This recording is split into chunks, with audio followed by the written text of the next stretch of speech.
రోమాపత్రిక 12వ అధ్యాయం 2వ వచనంలో మీరు మనస్సు మారి నూతనపరచబడి రూపాంతరం పొందండి అని అన్నప్పుడు, మనసు ఎందుకు రూపాంతరం పొందాలంటే మనసు మారకుండా మనిషి మారడు.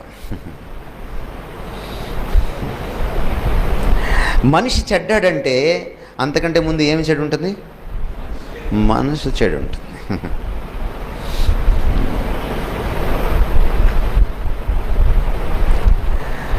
నేటి క్రైస్తవ లోకానికి లోపం అదే.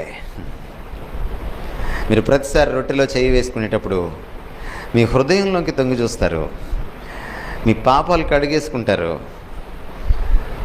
మీరు ఆయన భోజనంలో పాలు పంచుకుంటారు. కానీ ఇక్కడి నుంచి అడుగు బయట పెడతారు చూసారా, సోమవారం నుంచి శనివారం దాకా ఈ మనసుని తీసుకెళ్ళి ఎక్కడో పెడతారు మీరు.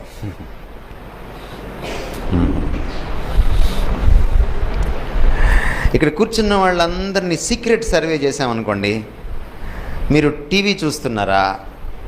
అందులో ఏమేం చూస్తారు? మీరు యూట్యూబ్ చూస్తున్నారా? అందులో ఏమేం చూస్తారు?